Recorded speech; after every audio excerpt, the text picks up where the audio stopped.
한국전 66주년을 맞아 남가주에서 생존 참전용사 위로 방문, 전사자들 먹기리는 날. 미국 패사디나 연구실에서 9개월 만에 한국전을 경험한 저자로서 제9강 통일 한국의 비전 강의를 올리게 되어 기쁘게 생각한다. 한국에서 들려오는 평양의 중거리 미사일 IRBM 무수단 발사 성공 충격파 속에 렉시트 초대형 태풍이 한반도를 무겁게 누르는 소식이다.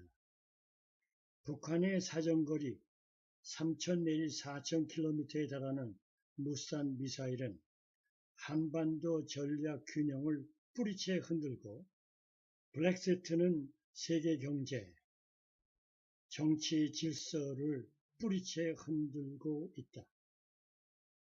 옛말의 카오스 속에서 새로운 질서가 탄생하듯 미중 패권 싸움에서 운신할 틈을 확보하고 과대망상 허장성세에 매달린 김정은 체제와의 공전 방안을 찾을 시기를 미국에서 균형 감각을 갖고 다시 생각하게 됐다.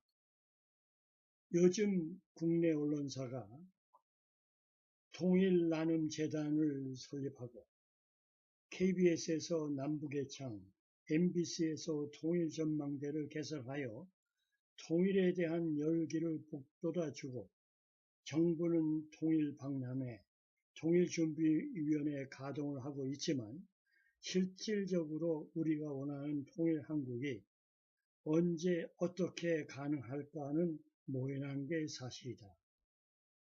내가 지난 45년간 통일 문제를 연구하여 한반도 통일론을 1990년, 2009년, 2012년 개정판을 박영사에서 3번 출판하여 통일한국을 2025년의 가능성을 제시하고 느끼는 점은 서울 지도자들이 미래 비전으로 언제 어떻게 통일한국이 가능한가를 국내외적으로 선포하지 못하는 점이다. 그래서 9강 제목을 통일한국의 비전으로 정하고 저자의 구상 2016년 동북아 한반도 국제질서 재편성과 통일한국의 비전의 순서대로 설명하고 결론을 맺고자 한다. 저자가 제시하는 포인트는 차기 서울 지도자들이 통일한국의 비전을 동북아에서 강대국대에 들어가는 과정에서 독트린으로 2017년에 제시하라고 제언하는 바이다. 통일한국은 서울 중심으로 평화통일을 이루고 비전은 사전적 의미에서 장래에 대한 전망 내지 미래상을 의미하며 독트린은 국제사회에서 한국의 정책상의 원칙을 공식적으로 표현하는 것을 의미한다.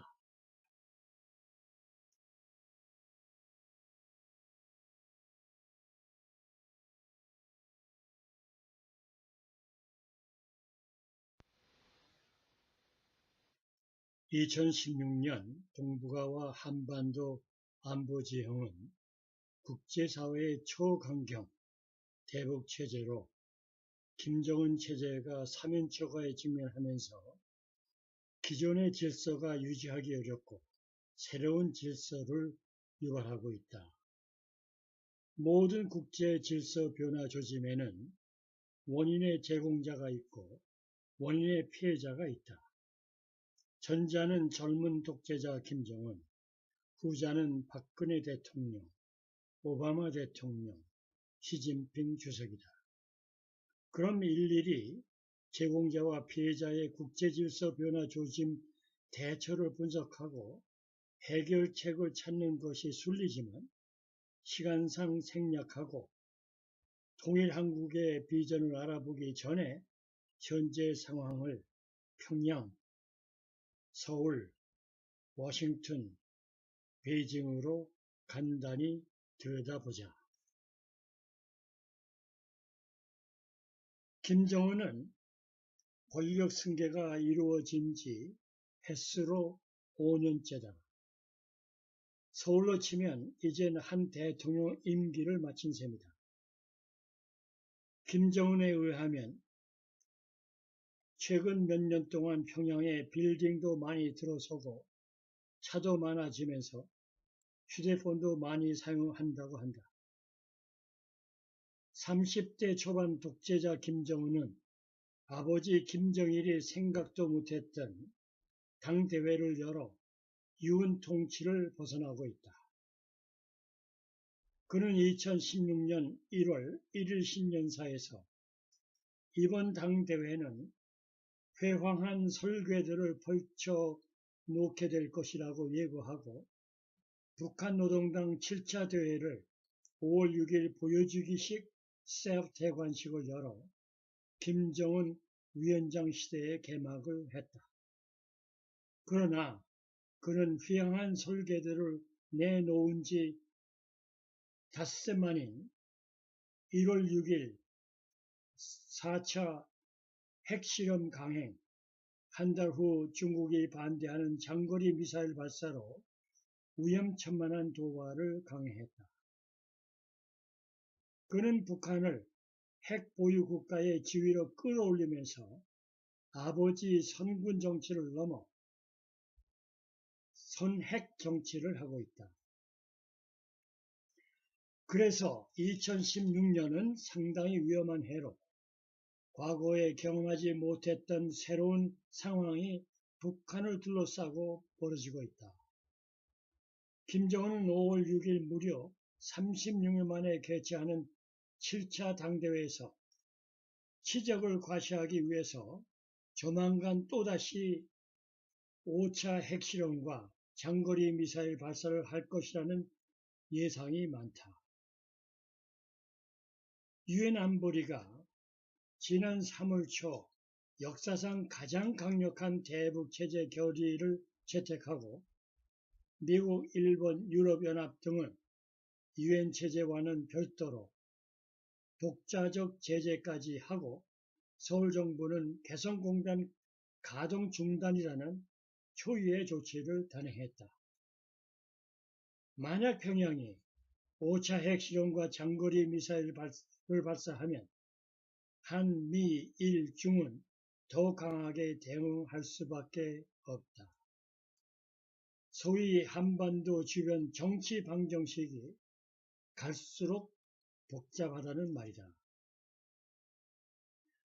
북한이 6월 22일 6차 시도의 끝에 중거리 탄도미사일 무수단을 400km 비행시키는 성과를 거두면서 북한 정세가 새로운 전략적 국면으로 미국의 실질적 위협으로 등장했다.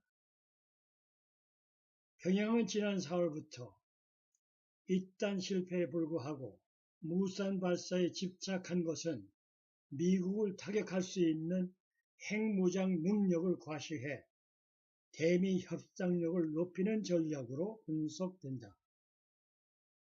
북한은 6월 20일 국방위원회에 담화를 내고 B-52 전략 폭격기가 이륙하는 괌의 앤더슨 공군기지 등 미국의 대조선 침략 및 병참 보급 기지를 정밀 타격권 안에 잡아넣은 지 오래라고 주장했다. 미국과 일본이 북한 핵을 용인하고 평화협정을 체결하면 한국은 미국과 북한 주도의 동북아 질서의 외톨이로 전락할 가능성이 농후하다. 이 경우 현존하는 동북아와 한반도 국제 질서는 와해되고 새로운 국제 질서가 유발하는 계기가 될 것이다. 발을 헛디디는 순간 무슨 일을 당할지 모른다. 서울로 들어가서 볼 때 더불어 시기적으로 여소야대 속에서 박근혜 정부는 임기 말로 접어들고 미군 정권 교체기에 들어서서 11월 8일에 누가 다음 대통령이 될지 모른다. 서울 정부는 지금부터라도 누가 차기 대통령이 되느냐에 대해서 준비하고 대비책을 마련해야 한다.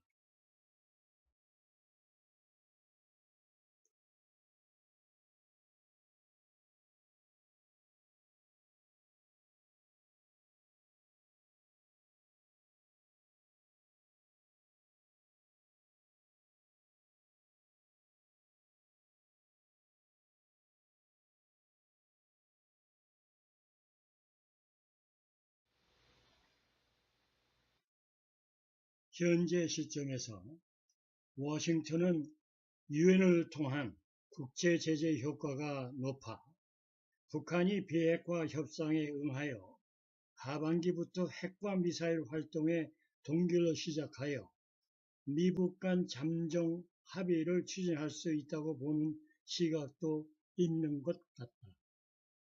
우리 예상대로 모든 것이 잘 된다면 미국 대선 결과에 따라 미국의 새 정부가 대북 정책을 끝낸 후 내년 하반기부터 비핵화와 정전협정 대체 문제를 놓고 본격 협상에 들어갈 수 있겠다.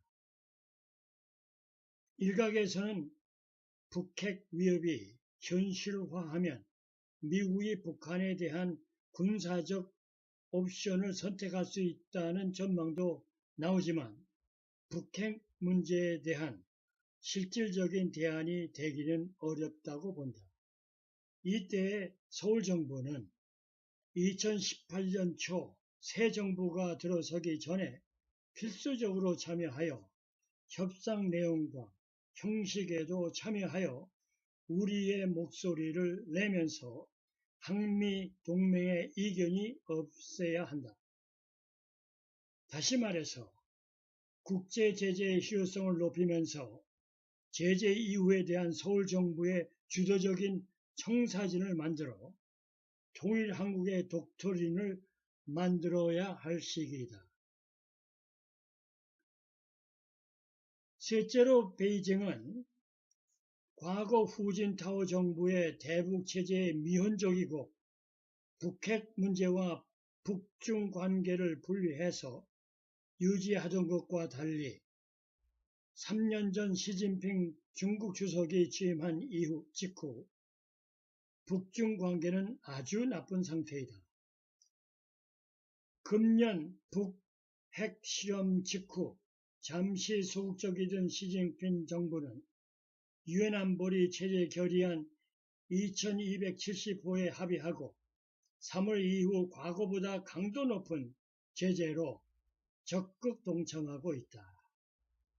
그러나 이 정책이 적당한 시점에 조용히 제재 강도를 낮출 수 있는 점이고 벌써부터 중국의 제재가 약하고 중국 제재의 틈새가 많아 북한이 피해간다는 지적은 1분기 북중 교육액이 작년보다 12.7% 증가했고 평양 외환율과 물가도 안정적이라는 점이다.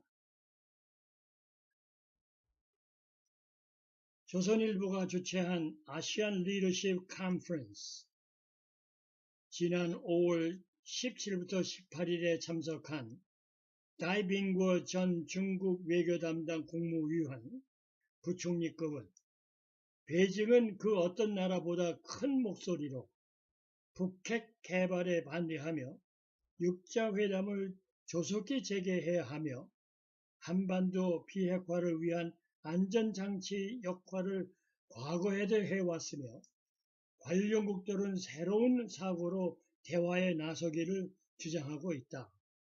이 말은 시 주석의 북한 핵 문제에 대한 정책의 무게중심이 북한 비핵화에서 한반도 정세 안정으로 기울였다는 해석과 맥이 다 있다는 점이다. 중국이 지난 6월 6일부터 7일 베이징에서 열린 제8차 미중 전략대화를 목전에 두고 리수영 북한노동당 부위원장의 방중을 수행했고 결국 워싱턴과는 북핵 문제 해결을 두고 갈등하는 모양새를 연출한 점이다. 만약 베이징이 북핵 문제에 대해서 한반도 정세 안정으로 맞추어졌다면 한반도는 언제든 미중 간 사드 논란으로 파워게임의 전장이 될 수 있다고 본다. 박근혜 정부는 이런 점을 염두에 두고 중국과의 관계를 잘 정리하고 북핵 문제와 통일 문제는 서울 정부의 당연한 참여와 주도권 문제의 책무를 지켜야 한다. 결국 또다시 핵심은 서울 정부가 한반도 문제에서 주도권을 발휘할 수 있는 전략을 마련하고 역량을 키워야 한다. 여기엔 어떤 식으로든 남북관계를 정상화시키려는 노력이 출발일 수밖에 없다.